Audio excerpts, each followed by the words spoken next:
শুভ সকাল বন্ধুরা, কেমন আছো তোমরা সকলে? আশা করি ভালো আছো।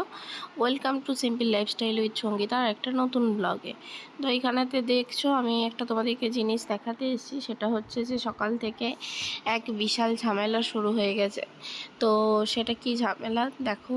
এটা বিপদ হতে হতে আজকে বেঁচে গেছি। তো জানি না কি ব্যাপার ছিল। এখানে পাইপটা পুরোটা খুলে গেছিলো। তো সকালবেলায় আমি যখন এখানে ব্রাশ করতে আসি, তখন ওই যে ওপরের অংশটা পুরোটা খুলে আমার পায়ের কাছে চলে আসে। তো আমি ধরে ফেলি, পুরো না হলে আমার পাটা ছেঁচা যায়। জানি না কী করে খুলে গেল। তো চারিদিক জলে জলময় হয়ে গিয়েছিল। তো এত বিরক্তিকর অবস্থা যে বলার নয়, আর চারিদিকে জল ছুটতে শুরু করেছিল।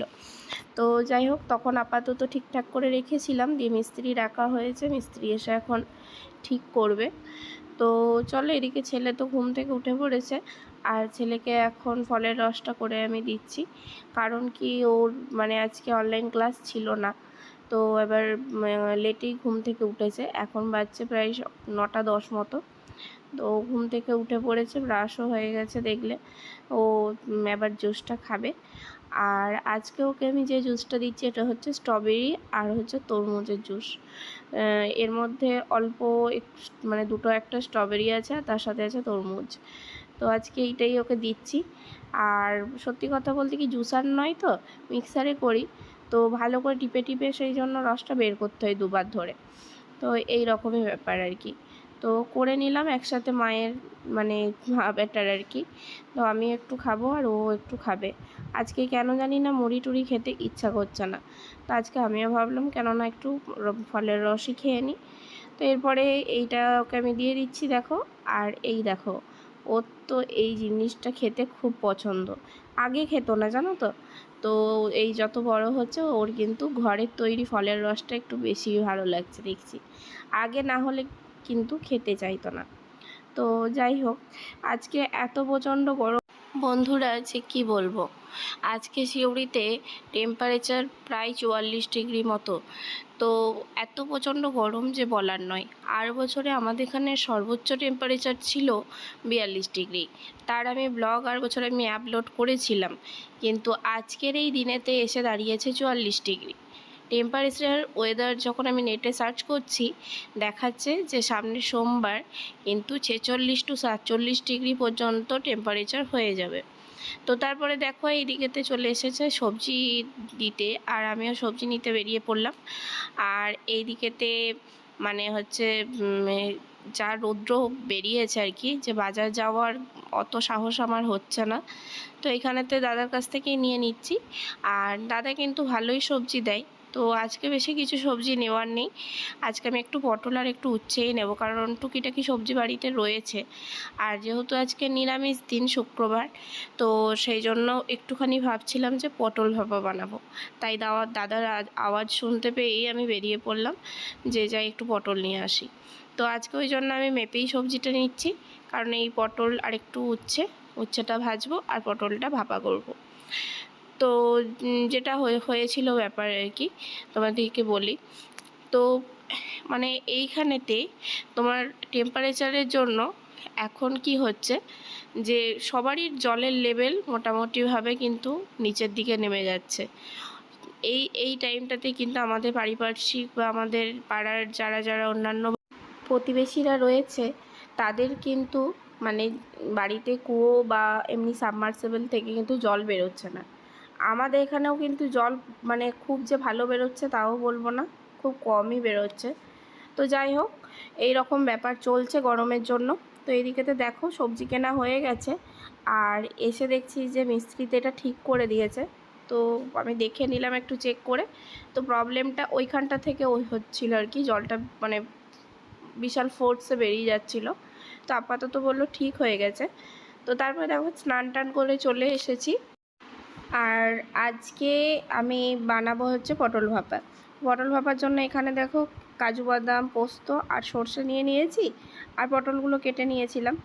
আর এখানে একটুখানি তেলেতে পটলগুলো আমি হালকা করে ভেজে নেব, কারণ কাঁচা পটল যদি ভাপেতে দেওয়া হয় না, তাহলে কী হয় বলো তো, একটা সেই দেখবে কেমন একটা গুমো গুমো একটা ব্যাপার গন্ধ ছাড়ে, ভাপা অন্যরকম একটা স্মেল ছেড়ে যায়।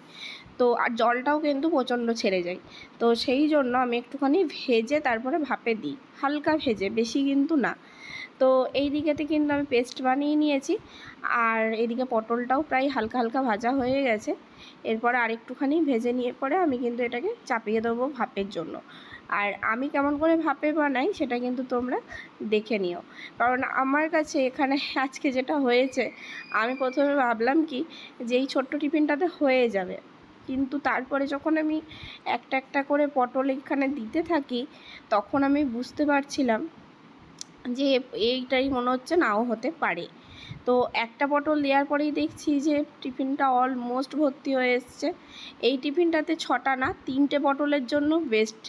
তারপর কি করা যায়, তো সেই জন্য আমার কাছে একটা মানে ওই পুরির একটা বাটি আছে, তো আমি ভাবলাম ওটাতে ঠিকঠাক হতে পারে। কারণ ধরো ওপরে দিক থেকে টাইটভাবে ঢাকা দেওয়ার মতো তো চাই, তো তেমনই একটা কিছু আমাকে নিতে হবে। তো আমার বাড়িতে অধিকাংশ মানে টিফিন রয়েছে প্রচুর, কিন্তু অধিকাংশ টিফিনই কিন্তু প্লাস্টিক ফাইবারের। তো এই রকম ব্যাপার আর কি। তো এখানে দেখো এটাতে ভালো করে আমি জিনিসগুলোকে সাজিয়ে দিলাম, আর ওপর থেকে আমি কাঁচা লঙ্কা চিড়ে দিয়ে দিলাম। যেহেতু ছেলে খাবে তাই বাটাতে কিন্তু দিইনি। আর এই দিকে আমি ভাপাই কেমন করে সেটা দেখো, আমি কড়াইয়ের মধ্যে জল নিয়ে নিয়েছি, আর তার উপরে গ্যাসেরই আরেকটা চুলোকে আমি এমনি করে তুলে রেখে দিয়েছি, আর এর উপরে আমি বাটিটা বসিয়ে দিলাম। এরপর একটা প্লেট ঢাকা দিয়ে দেব, আর পুরো মানে জায়গাটাকে কভারের জন্য এরপরে আমি একটা থালা ঢাকা দিয়ে দেব। থালাটা চেপে ঢাকা দিয়েছি যাতে ভেতরের ভাপটা বাইরে না বেরিয়ে যায়। তো এই দিকেতে দেখো 5 মিনিট থেকে 10 মিনিটের মতো আমি এটাকে রেখেছিলাম, আর এইটা পুরো একদম রেডি হয়ে গেছে। পোস্ত কাজু বাদাম বাটাটা একদম ফুলে উঠেছে। তো চলো নামিয়ে নিই। তো তোমাদেরকে এরপরে আমি দেখাচ্ছি ফুল লুকটা। এত প্রচণ্ড গরম ছিল যে হাতে করে নামাতে গিয়ে আমি ছ্যাঁকা খাচ্ছিলাম বারবার। তো এই যে দেখতে হয়েছে দেখছো, আমি কিন্তু কোনো রকম হলুদ ইউজ করিনি, জাস্ট পটলটা একটুখানি হলুদ দিয়ে ভেজেছিলাম, আর কিন্তু আমি কোনো রকম হলুদ ইউজ করিনি। আর ভাপা জিনিসটাতে না যত কম হলুদ ইউজ করা হয় আমার মনে হয় টেস্টটা আরও মানে ভালো রকম বেরোয়। তবে কি যে এই মাছ টাচের বেলায় অনেকে সাদা সাদা পছন্দ করেন না, তো তখন কিন্তু একটু হলুদ এধার ওধার দেওয়া যায়, কিন্তু এই সবজির ক্ষেত্রে আমার মনে হয় যে হলুদটা না দিলে টেস্টটা যেন বেশি সুন্দর হয়, কারণ ভাপেতে হলুদের একটা অন্যরকম সেন্ট হয়, তো যেটা কিন্তু খুব একটা ভালো যায় না। তো যাই হোক, এখানে দেখো পুরো লুকটা। নিরামিষ দিনে কিন্তু তোমরা এই জিনিসটা করে খেতেই পারো, না আছে কোনো ঝামেলা, না আছে কিছু, একদম দারুণ টেস্ট। তা আমি দেখে পরে আর আমার লোভ সামলাতে না পেরে আমি এক চাটু ভাত নিয়েই নিলাম, কারণ আমি সকাল থেকে তো বললাম তোমাদেরকে যে জুস খেয়েছি, তাই মানে খিদেটা দেখে পরেই প্রচণ্ড পেয়ে গেছিলো। তো এখানে আমি এক চাটু মতো ভাত নিয়ে নিলাম, আর এই দেখো একটুখানি পটলের এই যে ভাপা নেব। তো এত দেখে পরে লোভনীয় লাগছিল না যে মানে সঙ্গে সঙ্গেই খেতে ইচ্ছা করছিল, তাই আর দেরি না করে আমি একটুখানি পটল ভাপার একটুখানি ভাত নিয়ে নিলাম। আর সত্যি কথা বলতে কি, আগে কি হতো যখন মা কিছু এমনি রান্না লোভনীয় বানাতো, তখন আমার খেতে মন গেলে আমি সঙ্গে সঙ্গে অমনি এক চাটু ভাত নিয়ে মাকে বলতাম একটুখানি দাও আমি খাবো। তো এখন তো নিজের সংসারে নিজেই, তাই দেওয়ার কেউ নেই। তো এই দেখো এখানে আমি একটুখানি ভাত আর একটু পটল ভাপা নিয়েছি, আর মুখে দেওয়ার পর বন্ধুরা কি বলবো, জাস্ট অমৃত। এত সুন্দর টেস্ট ছিল না, মানে আর অন্যান্য সবজি নিতেই মন যাচ্ছিল না। আর সেদ্ধর দিক থেকে পটলটা পুরো একদম নরম তুলতুলে হয়েছিল, আর যেহেতু আমি একটুখানি করে মানে সাইডে কেটে দিয়েছিলাম, ভেতরে একদম নুন মশলা সব কিছু কিন্তু একদম পারফেক্টভাবে ঢুকেছিল। তো যাই হোক, তার সাথে একটু করে কাঁচা লঙ্কা খেয়ে নিচ্ছিলাম, একদম অমৃত লাগছিল। নিরামিষ যে এত টেস্ট হয়, সত্যি কথা আজকে এই জিনিসটা না খেলে আমি কিন্তু কোনো দিনই বুঝতাম না। তো চলো, আজকের এই ব্লগটা তোমাদের কেমন লাগলো না লাগলো জানিও। আর বেশি বড় করব না, কারণ একটুখানি আমাকে ডাক্তারখানা যেতে হবে, কারণ গলার অবস্থা তো তোমরা বুঝছো। তাই এই খাবারটা খেয়ে নিয়ে এরপর ছেলেকে খাইয়ে দেব, তারপরে কিন্তু বেরিয়ে যাব। তাহলে বন্ধুরা আজকের মতো এই পর্যন্ত, দেখা হচ্ছে আরেকটি নতুন ব্লগ নিয়ে অন্য দিন। তো ততক্ষণ ভালো থেকো, সুস্থ থেকো, টাটা বাই বাই।